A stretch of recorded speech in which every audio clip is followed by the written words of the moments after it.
Quand j'étais jeune, il y a 5 ou 6 ans, il y avait un festival de rue et de cirque auquel je me suis rendue avec des amis entendants.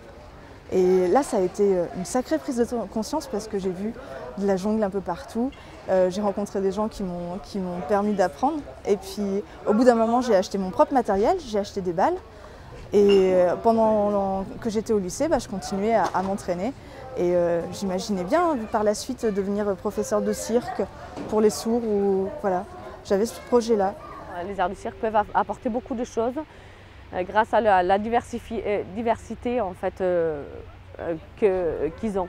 Chaque technique de cirque fait travailler une autre partie du corps. Il y a d'un côté le sens de l'équilibre qui est vachement mis en avant sur les objets d'équilibre comme le fil de fer, la boule, la planche à rouleau. Il y a l'approche à la hauteur en ce qui concerne les aériens. Et puis il y a la coordination pour le jonglage, il y a tout l'ensemble du corps qui est demandé pendant l'acrobatie. Depuis 2004, on ouvre Bout du la Jungle aux enfants, aux personnes à mobilité réduite.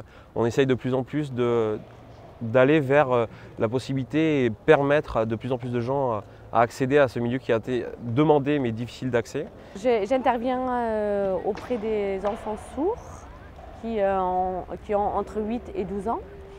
J'interviens auprès des jeunes qui ont entre 16 et 20 ans, qui ont des troubles psychotiques. Et après, j'interviens auprès des adultes qui ont subi un trauma crânien. Dans les institutions, donc, du coup, on travaille en règle générale entre 1 heure et 1 heure et demie. On aimerait bien arriver à mélanger donc, les publics pour arriver à banaliser quelque part en fait, l'handicap et pour démarginaliser aussi. J'ai été en Europe, rencontrer pas mal de personnes aussi pour travailler tout ce qui était visuel, c'est-à-dire aussi bien les arts que la jungle. Et ça, c'est une vraie passion. C'est vrai que là, depuis que je travaille ça, je vois bien que le corps est de plus en plus. C'est un gros travail corporel et j'espère que par la suite, je pourrai transmettre ça aux sourds. C'est ce que j'aimerais faire plus tard. C'est difficile de trouver du travail. En France, les sourds n'ont pas... Enfin, moi, je suis le seul sourd qui soit jongleur. Et j'aimerais pouvoir montrer ça.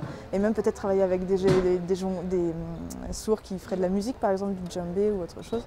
Mais on a besoin d'utiliser les signes, en tout cas, dans ce qu'on fait pour permettre aux sourds de se réveiller, permettre de faire avancer les choses. Et alors dans le cirque, il y a énormément aussi de vocabulaire, de signes. Et moi, ça c'est des pistes que j'explore, de savoir comment est-ce qu'on signe ça ou ça. Dans le futur, je pense que je vais continuer ce travail-là de recherche sur comment signer les vocabulaires spécifiques au cirque.